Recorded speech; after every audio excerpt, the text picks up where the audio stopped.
Hola, bienvenidos otra vez a Hebreo Bíblico para Principiantes. Mi nombre es Esteban Austin y será un gusto estar con ustedes hoy. Estamos comenzando el clase número 4, donde vamos a hablar de la pronunciación, las sílabas y los acentos. Espero que a esta altura ya hayan tomado el examen número 2 acerca de las vocales. Como siempre, queremos ir repasando un poquito antes de seguir adelante. Así que vamos a mirar el gráfico de las vocales plenas, no vamos a mirar las vocales reducidas en este repaso. A la izquierda tienen el nombre de las vocales cortas y a la derecha el nombre de las vocales largas.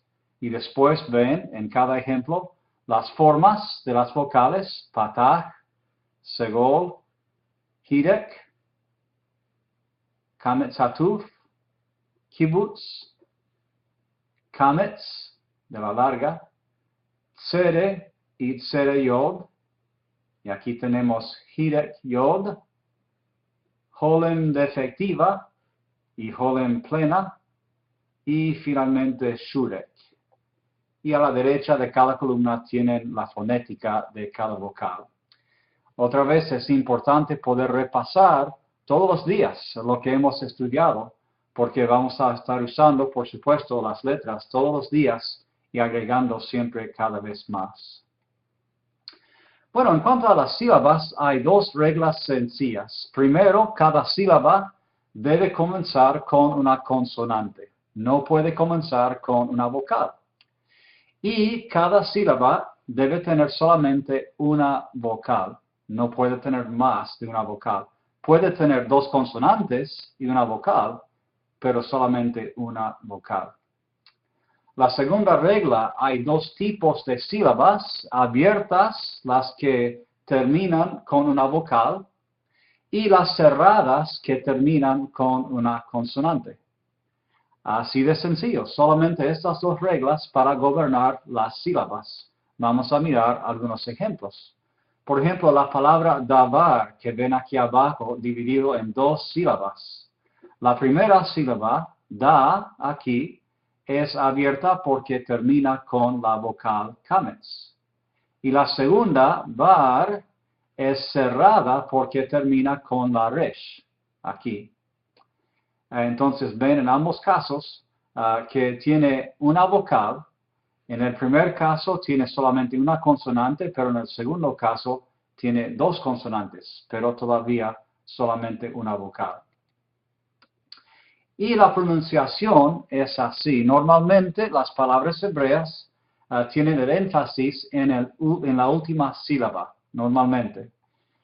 Pero cuando cae en otra sílaba, se indica con algún tipo de acento, como ven acá abajo en este ejemplo. Esta palabra sefer, el énfasis cae en la primera sílaba, entonces se indica con este tipo de acento, en este caso. Sefer, dos sílabas. Otra vez, ven que la primera sílaba es abierta y la segunda cerrada, ¿sí? La primera es abierta porque termina en una vocal, sere, y la segunda cerrada porque termina en una consonante, resh. Ahora, también hay tres tipos de clasificación de sílabas. Cuando enfatizamos una sílaba, damos el énfasis a esa sílaba se llama la tónica. Entonces, en la palabra davar que vimos, var, la segunda sílaba, es la sílaba tónica porque enfatizamos eso. Davar, ¿sí? Es la sílaba tónica. En la palabra sefer que miramos, el énfasis cae en la primera sílaba. Sefer, sefer. Entonces, esa es la sílaba tónica. Entonces, decidimos otra vez cuál es la sílaba tónica escuchando la palabra para ver dónde cae el énfasis. Ahora, ¿qué pasa cuando hay otras sílabas en la palabra? Cuando hay una palabra, por ejemplo, con dos sílabas, la sílaba que aparece antes de la tónica se llama la pretónica. Entonces, otra vez usando el ejemplo de davar, da es la sílaba pretónica. ¿Ok? Entonces, var tónica da pretónica porque viene antes. Y cuando hay 3 sílabas en una palabra, podemos tener lo que se llama propretónica, ¿sí? Entonces, esta palabra devarim, ¿sí? Im es donde cae el énfasis, es la sílaba tónica. Var es la pretónica, porque es antes de la tónica, y de aquí es la propretónica, porque viene 2 sílabas antes de la tónica, ¿sí? Entonces, básicamente decimos la palabra, vemos dónde cae el énfasis, y esa es la tónica, la sílaba antes la pretónica, y si hay una antes, la propretónica. Un poquito confuso, pero con la práctica se adquiere. Ahora, ¿qué pasa con el dagesh? Hemos visto que hay 2 tipos de dagesh. El dagesh lene, que no afecta las sílabas, y el dagesh forte, que sí afecta las sílabas. ¿Por qué? Porque se acuerdan que el dagesh forte tiene el efecto de duplicar la consonante en la cual está. Entonces, básicamente agrega una letra a esto. Tenemos este ejemplo usando un dagesh forte. Una palabra es, para tú, es la palabra ata, aquí, ata. Y ven que la tau tiene un dagesh forte en el seno de la letra. Entonces significa que si lo transliteramos, tendría que ser con 2 T, porque hay un dagesh forte en la tau. Entonces, ¿cómo se dividiría esta palabra? Tomando en cuenta el dagesh forte y la letra duplicada. Aquí abajo vemos otra vez, a la izquierda, la palabra como está escrita, ata, con dagesh forte. Pero al dividirla, se vería así. At, ¿sí? Con la aleph y la vocal. Y esta T pusimos en blanco porque es como una T fantasma. Normalmente no se pondría esto, pero para el propósito de enseñar la división de sílabas, la estamos poniendo como la T duplicada, tipo fantasma. Después, la segunda sílaba, ta, ¿sí? Ya tiene la tau. ¿Ok? Entonces, a, ta, 2 sílabas. Si damos otro ejemplo, aquí tenemos tefila, tefila. Entonces se divide así, te con la T shewa, y después fil con una lamed fantasma, ¿sí? Porque es duplicada, y la al final, te, fil, la. Así afecta el dagesh forte la división de sílabas. Hay que tomar en cuenta ese dagesh forte. El dagesh también tiene otras reglas en cuanto a las letras begad kefat. ¿Se acuerdan que hay 6 letras begad kefat? De hecho, las que aparecen en esa palabra inventada, la bet, la gimel, la dalet, la kaf, la pe y la tau. Entonces, cuando hay un dagesh en la begad kefat, sabemos que es un dagesh forte si hay una vocal antes, inmediatamente antes, ¿sí? Pero el dagesh en las letras begad kefat es un dagesh lene si viene una consonante inmediatamente antes, ¿sí? Entonces es forte con la vocal antes y es un dagesh lene si hay una consonante antes.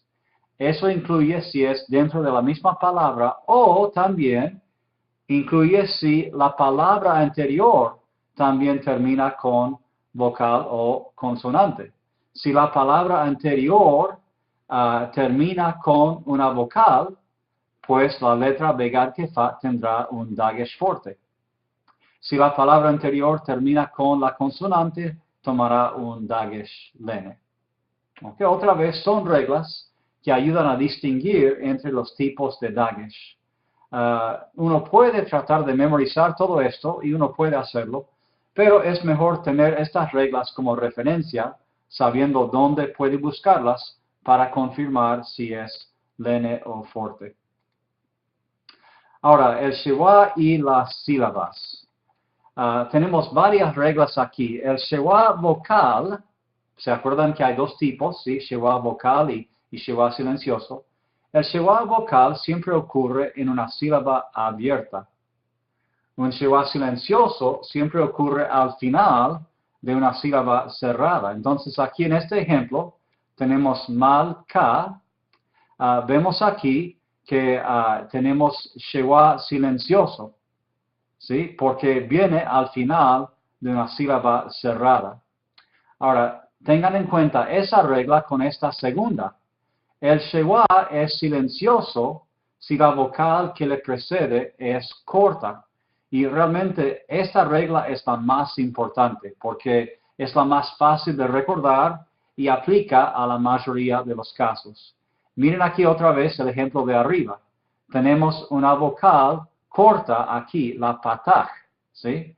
Entonces sabemos que este Shewa al lado va a ser silencioso porque esta vocal que le precede es corta, mal-ka.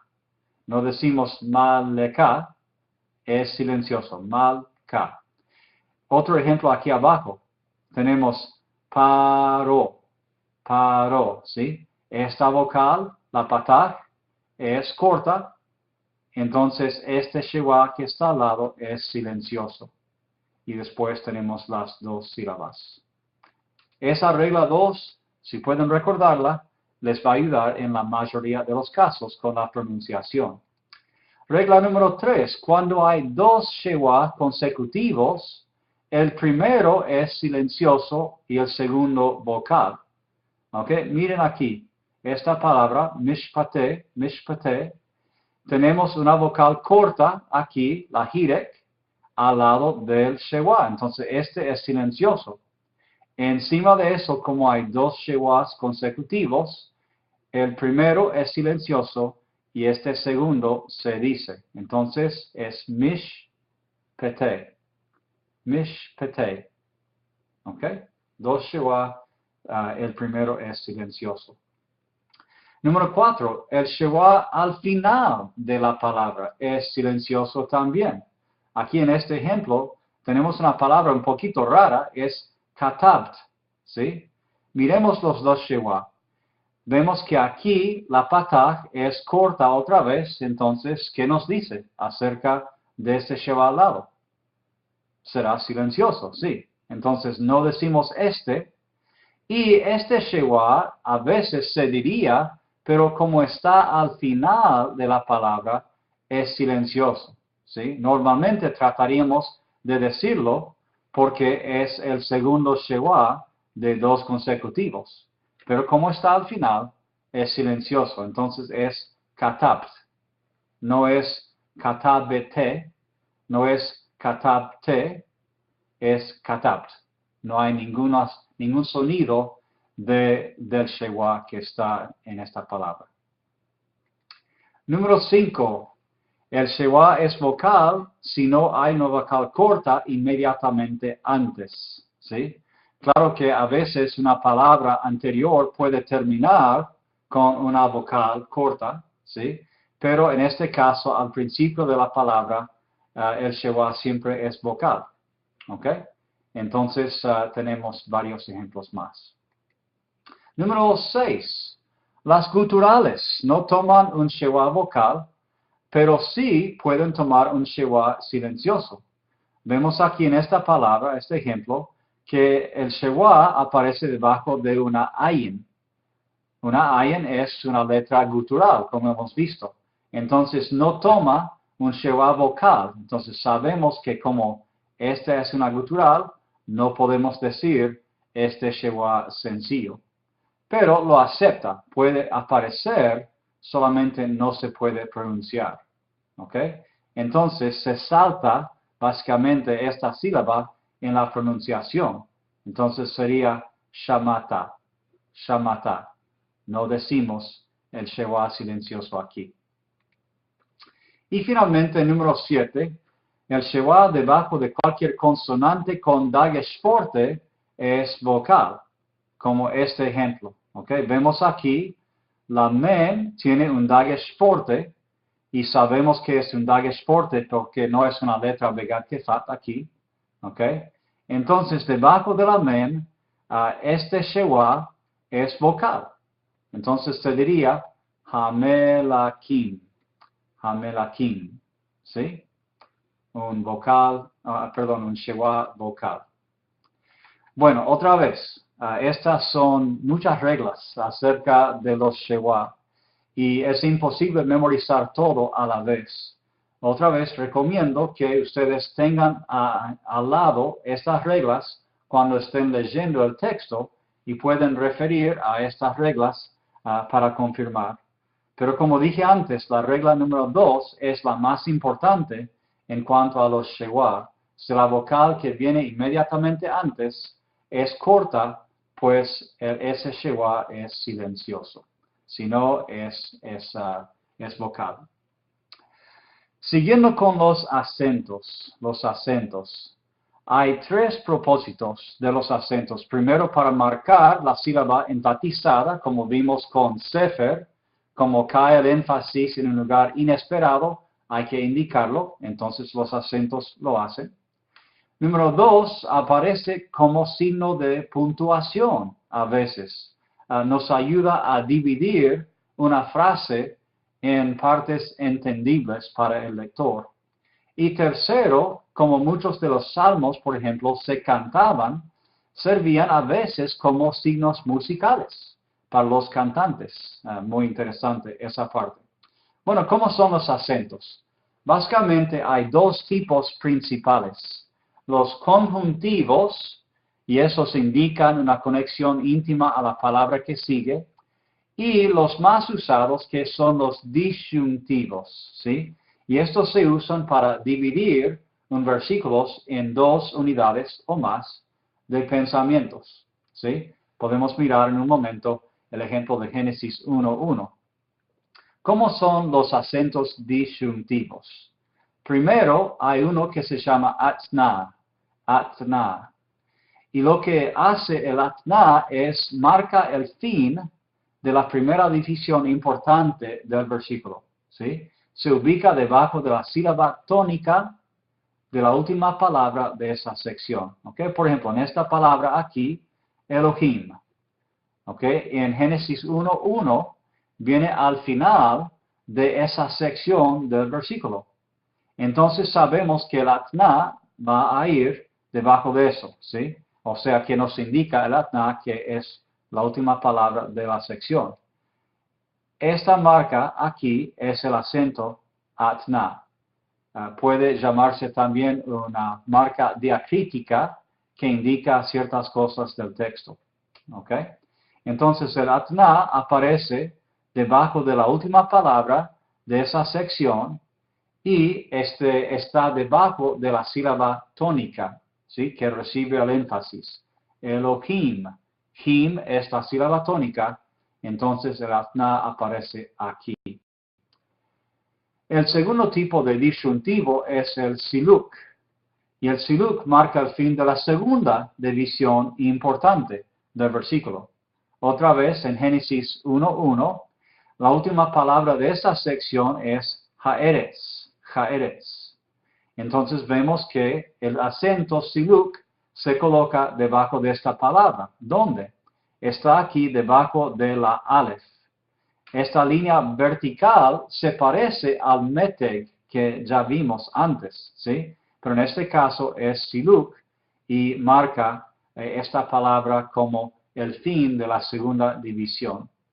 Bueno, vamos a ir a mirar esto porque es más fácil cuando se ve. Yendo a Logos, en capítulo 1:1, vemos aquí que se divide en 2 secciones. ¿Ok? Primero aquí la palabra Elohim y buscamos el acento atna y lo vemos aquí. La forma es un poquito diferente porque la fuente es un poco diferente en este texto, ¿sí? Pero básicamente tiene la misma forma. Esto entonces marca el fin de la primera sección de Génesis 1:1. Entonces podríamos leerlo diciendo, Bereshit bara Elohim. En el comienzo creó Dios. esa es la primera sección de pensamiento de ese versículo. Entonces el acento atna aquí abajo nos ayuda a dividir ese versículo en los pensamientos del autor original. Después viene la segunda parte aquí, y haaretz es la última palabra. Buscamos abajo y aquí está el siluk que miramos, que se parece al metrek, ¿sí? En este caso es un siluk, marca el fin del versículo.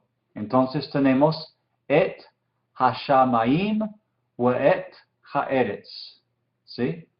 Entonces es los cielos y la tierra.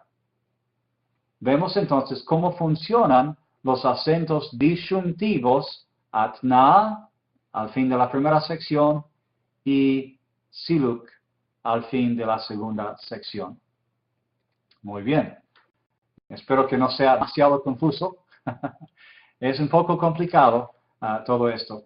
Sigamos adelante con otros detalles que nos afectan la pronunciación o la división de sílabas o los acentos. En este caso tenemos la patah furtiva. La patah furtiva. Bueno, es la misma letra patah, ¿sí? Que hemos visto antes como la A corta.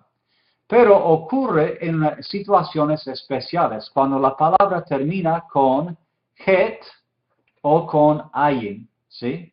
Aparece debajo de estas consonantes y se pronuncia y se translitera antes de decir la letra final, la gutural final.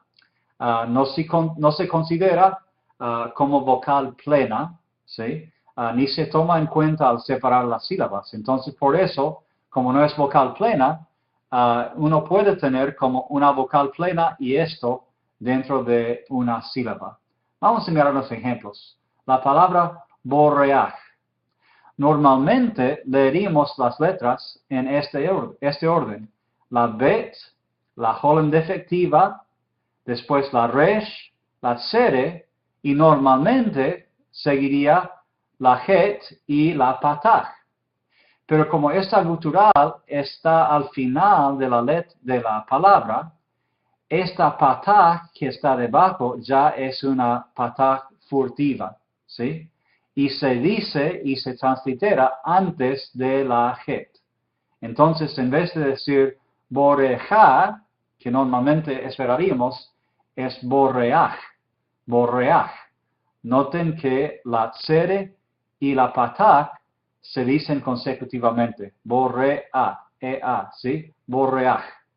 Normalmente no es así, pero como la patah aquí no funciona como vocal plena, puede estar al lado de la tsere. ¿Ok? Una patah furtiva. Segundo ejemplo. Normalmente diríamos la nun, holem defectiva, tet, tsere. Normalmente diríamos ayin y después patah. Pero en este caso la patah es furtiva, entonces se dice y se translitera antes de la ayin final. Entonces es notear, notear, ¿sí? Y la ayin es silenciosa. Y finalmente el ejemplo ruach, que es espíritu, la palabra espíritu, tenemos la resh, la shurek, y normalmente diríamos la het después y la patah. Pero como es la letra final, la het, esta patah ya es una patah furtiva. Entonces es ruach, ruach. ¿Sí? Se dice la shurek y la patah casi juntos, ruach.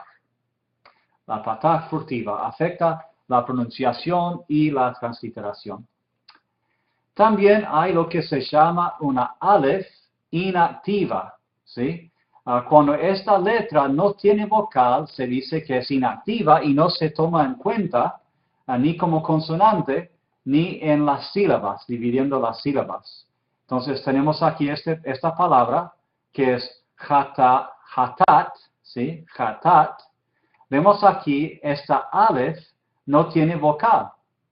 Entonces se dice que es inactiva y no se toma en cuenta ni dividiendo ni pronunciando. No hay vocal para pronunciar. Entonces es tat, ja, tat. Entonces la segunda sílaba sería todo esto, tat, la tet, la kametz, se salta la alef y la tau cierra la sílaba, ¿sí? Jatat, la alef inactiva. También tenemos unos diptongos.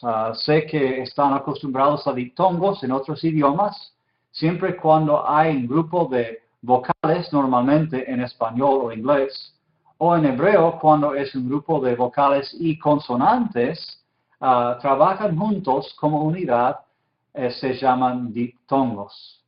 El más común, aunque hay otros, el más común es esto, que la patah, la yod y la hirek. Normalmente pensaríamos que serían por lo menos dos sílabas, ¿sí? Ayin. Pero en este caso, todo esto se considera una unidad. Un par de ejemplos aquí abajo para demostrar. Shamayim, shamayim. Normalmente pensaríamos que las sílabas serían esto. Sha, ma, yim. Porque eso parece encajar con las reglas que aprendimos. Consonante, vocal, consonante, vocal, consonante, vocal, consonante. ¿Sí? 3 sílabas, 2 abiertas y una cerrada. Pero en este caso, como la patah, yod y la hirek funcionan como una unidad, entonces mayim es una sílaba, ¿sí? No 2, es una, porque es un diptongo que se pronuncia y funciona juntos. Shamayim, los cielos, que ya vimos en Génesis 1. El segundo ejemplo es lo mismo. Bayit.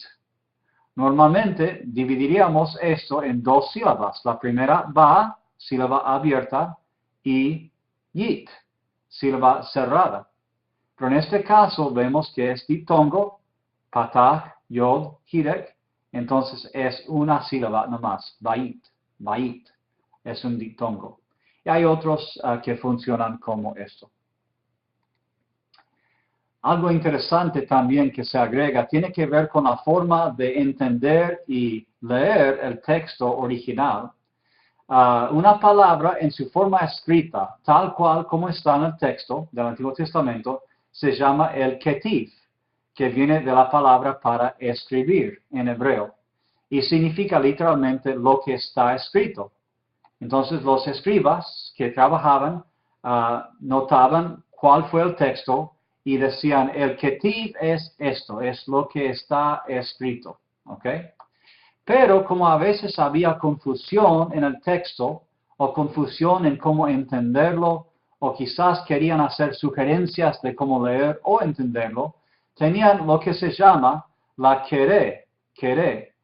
Eran lecturas escritas en al margen de la página que se llamaban queré, y así se escribe. Y eso literalmente se traduce lo que se debería leer. Entonces tenemos ketiv, lo que está escrito, y queré, lo que se debería leer. Y uno dice, pero ¿cómo sabían lo que se debería leer si algo ya estaba escrito? A veces, como dije, no había claridad, ¿ok? A veces eran para corregir errores, como dice aquí, de los escribas anteriores. A veces hasta suavizaban expresiones delicadas. A veces preservaban una lectura variante que los escribas pensaban que era más correcta y otros motivos. ¿Sí? Pero básicamente aquí tenemos ketiv y querer, lo que está escrito literalmente y lo que es sugerido, lo que se debería leer. ¿Cómo funciona esto pues entonces?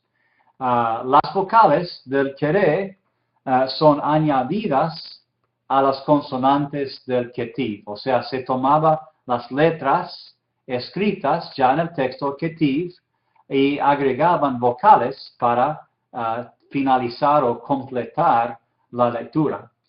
A veces cuando se hacía una lectura con cierto querer, muchas veces no se ponía todo el tiempo porque uno sabía exactamente lo que había de leer. Hay un ejemplo de esto que es bastante famoso, que es el nombre de Dios, ¿sí? El ketiv del nombre lo que está escrito en el texto es lo que ven aquí abajo en verde, ¿sí? Yod, Het, Vav, He, ¿sí? 4 letras que se llaman el tetragramatón. Eso es del griego que dice 4 letras, ¿sí? Entonces, el nombre divino de Dios, literalmente en el texto es esto, Yod, Het, Vav, He. Pero no querían decir el nombre mismo, ¿sí? No querían decir lo que está escrito, porque pensaban que le iba a faltar reverencia o respeto a Dios. Entonces sugerían un queré, una lectura sugerida, que viene así de esta palabra Adon o Adonai para Señor, ¿sí? Ven aquí Adonai. Y pensaban, si tomamos estas letras, estas vocales, y las colocamos en esto, es la lectura sugerida. Ahora, muchas veces, hoy en día, cuando se lee el texto, se lee Adón, ¿sí? No se lee Yahweh, como uno pensaría aquí. Se lee Adón, y así entienden el nombre divino de Dios. Pero cuando se agregan las vocales del queré a las consonantes de lo que nos parece ser Yahweh, produce esto. Yod, que es la primera consonante, después la variedad o la variación del Shewa, la Het, la O de Adonai, la Vav, la Kametz de Adonai y la G final. Se produce pues otra palabra que se podía decir sin violar el nombre de Dios, ¿sí? Entonces esto sería Jehová, Jehová. Y para nosotros lo transliteramos y lo entendemos Jehová, Jehová. Pero así vino. Era una queré, una lectura sugerida de la palabra divina, del nombre divino. ¿Okay? Entonces así funciona ketiv y queré. El ketiv, lo que está escrito, cambiada o completada por una sugerencia de los escribas. Y el ketiv siempre estaría en el texto mismo y el queré siempre estará al lado. Interesante. Bueno, unos detalles más y no los confundiré más hoy, ya tienen un montón de información. El fin de cada versículo, ¿cómo se sabía? Bueno, en el original no había siempre señales claras, pero ahora en el texto, si miran el texto hebreo, ven que tiene algo que se parece a los 2 puntos de español. Y en hebreo marca el fin de cada versículo. Sof pasuk se llama ese signo de puntuación. Y también otro detalle en cuanto a la pronunciación, cuando tenemos acentos disyuntivos como atna o siluk, pueden causar que la vocal de la sílaba enfatizada se alargue. Y entonces hay una pequeña pausa al leer, pequeña esa palabra, y tal palabra se dice estar en pausa, porque uno pausa brevemente al leerlo. Otros 2 detalles de la lectura. Muy bien, espero que hayan sobrevivido a esa parte. Muchas reglas, muchas situaciones distintas, pero creo que van a ver que con la práctica entenderán cómo funciona todo eso y cuáles son las reglas. El vocabulario de hoy, repasando otra vez, la F después de una definición significa que esa palabra es femenina. Voy a darles siempre unos segundos para tratar de leer la palabra hebrea y después la leeré yo. Número 1, léanla.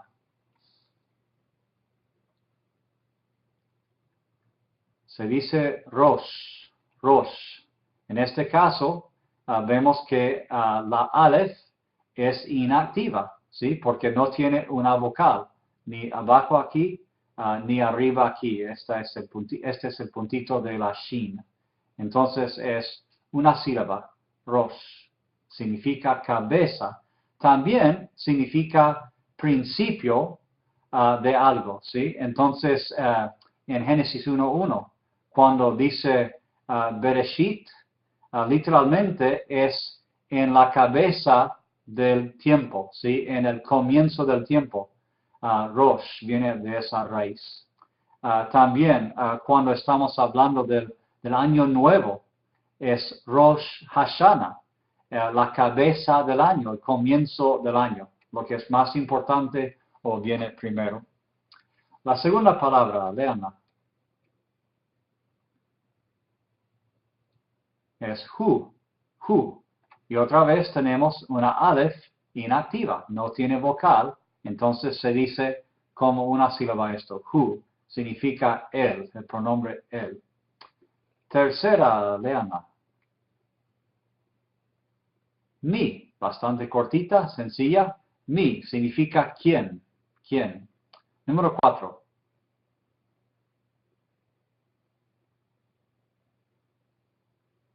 Shana, ¿sí? Shana. Y esta es la palabra para año, como mencioné. Entonces, Rosh Hashanah es el comienzo del año, el año nuevo. Número 5.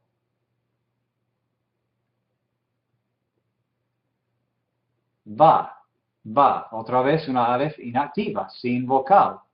Y hay que notar que esto no es el vino como de uvas, esto tiene el acento que es la persona, el hombre, el vino. ¿Sí? Y esta palabra van a ver muchísimo en el texto, se usa mucho. Número 6.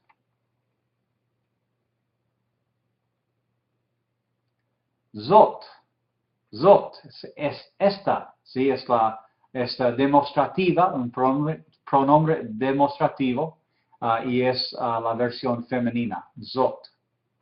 Número 7. Ish. En este caso vemos que la Aleph sí tiene vocal, entonces no es inactiva. Ish, hombre. Número 8. Kol es voz. Aquí tiene la joven plena en el medio. Número 9.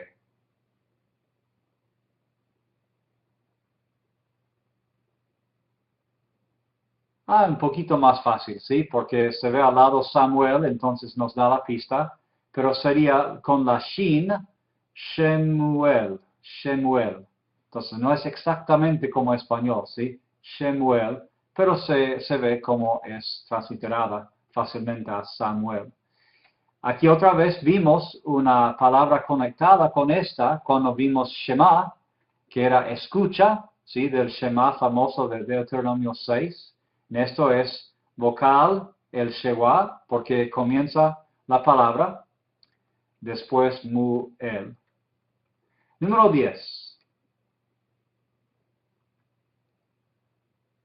Halak. Y ven aquí, notan el Shewa silencioso al final de la palabra, en la kaf final. Él caminó o él fue. Si otra vez es verbo, tercera persona singular masculino. Halak. Más palabras. Número 11. Bueno, ya vimos esta palabra en los ejemplos al principio. Davar, sílaba tónica al final. Davar, palabra o cosa, también tiene otros significados, unos cuantos, como a veces promesa, ¿sí? Esto muy parecido al verbo para hablar, ¿sí? Van a ver esta palabra mucho también. Número 12.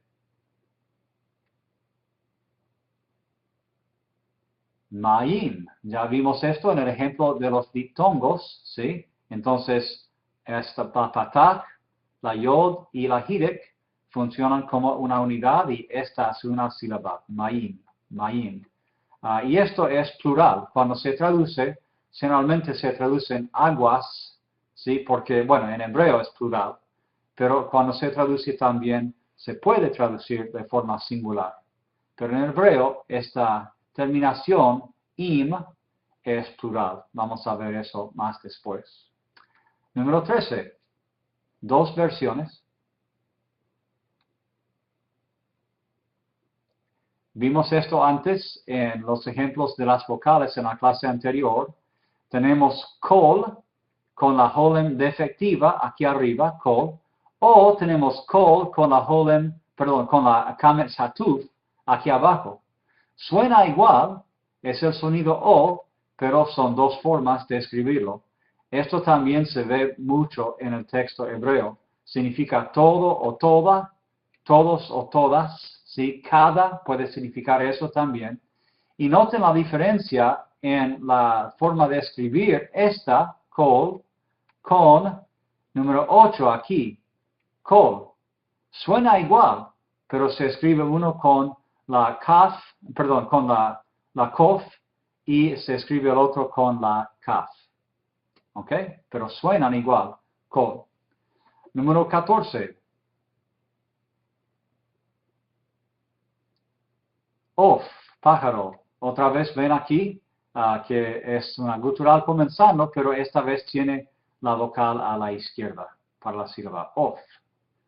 Número 15. Yam, mar. Van a ver eso bastante. Yam Suf es el mar rojo, o mar de cañas, literalmente. Número 16.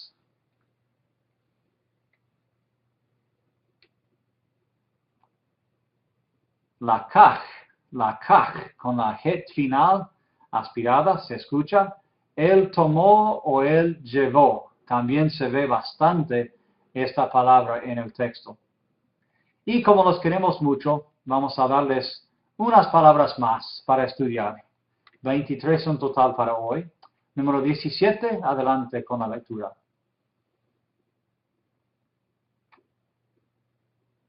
Hoshek. Otra vez el shewa silencioso al final, con la kaf final. Hoshek, la oscuridad, la palabra que aparece en Génesis 1 para describir cómo estaba el mundo antes. Y esta palabra 18, bien conocida, Elohim. Esta palabra es un poquito raro, porque puede significar dioses también, más de un dios. Entonces en el texto, cuando ven la palabra Elohim, a veces se refiere a los dioses falsos. Pero también es el nombre del Dios, y él es singular, por supuesto. Elohim. Número 19. Or. En este caso la Aleph no es inactiva porque tiene la holem plena al lado. Or, que significa luz. Número 20.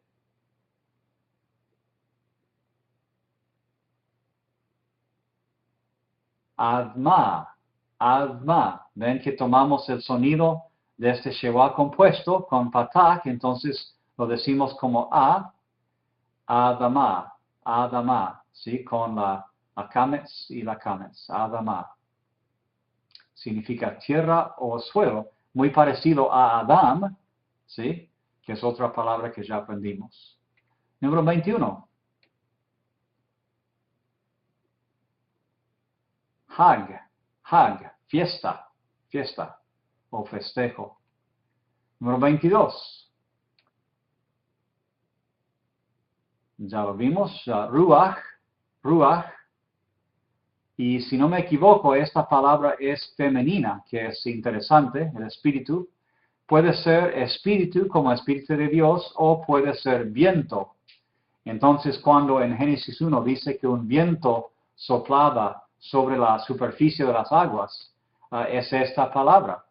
Entonces, por eso, algunos traducen un viento movía sobre las aguas, otros ponen un espíritu movía sobre las aguas. Esta palabra aquí, ruach.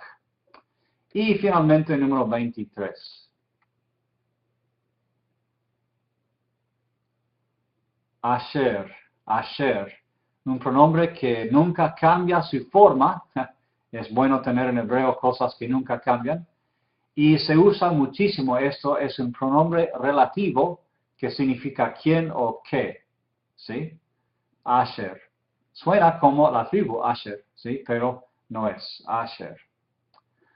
Muy bien, ya está el vocabulario y al final aquí tenemos la práctica Por supuesto, querrán repasar esta clase, pero pueden hacerlo con la ayuda de los ejercicios de Eichmann. Solamente estoy eligiendo algunos ejercicios. Si quieren hacerlos todos, pueden hacerlo, pero creo que con lo que les asigno será suficiente para practicar y aprender. Muy bien, entonces tenemos, quiero que practiquen ejercicio de números 1 y 2 de página 14 de Eichmann. Practiquen tanto la lectura como la traducción en este ejercicio, ¿sí? Para tener buena práctica en ambos. Número 2, quiero que practiquen la separación de sílabas haciendo ejercicio E número 1. Y debajo del número 1 también tienen números 1 al 4. ¿Sí? Solamente tienen que hacer 1 y 3 debajo del número 1. También en la misma página 14. Y cuando hacen esto, necesitan poner sobre cada shewa qué tipo de shewa es. ¿Es vocalizado o es silencioso? ¿Ok? Entonces pueden poner una B corta o una S ahí. Y también pueden practicar la pronunciación leyendo Génesis 1, 3 y 4. Como dijimos antes, siempre pueden buscar el texto hebreo, si no lo tienen ya en Logos, en el sitio de biblos.com, y hay varios textos para elegir ahí. Génesis 1, 3 y 4, solamente para practicar leyendo el texto mismo. Y para una tarea extra, si quieren hacerlo, no tienen que hacerlo, pero es algo lindo poder hacer. El famoso Shema, Oye Israel, ¿sí? Quiero que lo memoricen en hebreo, ¿sí? Deuteronomio 6, 4. Este está en Eichmann, página 25, D, número 6. Así que pueden mirarlo ahí o pueden mirarlo en el texto hebreo. Y necesitan estar listos para escribirlo si es que quieren hacerlo. Quiero que lo lean al memorizarlo, así es más fácil conectar las letras con lo que escuchan con el oído. Muy bien. Bueno, esta es una clase un poquito difícil porque tiene muchas reglas y no hay dónde conectar las reglas siempre al principio. Pero yo sé que con la práctica van a poder distinguir cada vez más entre las reglas, van a reconocer más fácilmente las consonantes, las vocales. La lectura va a ser más fácil porque ya van a empezar a reconocer palabras enteras en vez de letra por letra o sílaba por sílaba, y así facilita todo. Les animo otra vez a que estudien algo todos los días, aunque sean 5 minutos o 10 minutos, repasen algo, vocabulario, alfabeto, vocales, algunas reglas, miren un versículo de Génesis 1 o cualquier otro del texto hebreo, pero no dejen de practicar el hebreo cada día, porque si no lo practican, si no repasan y estudian, pronto se les va a amontonar y es difícil ya mantener el ritmo. He disfrutado de estar con ustedes hoy. Espero que el Señor los bendiga el resto del día. Gracias por estar.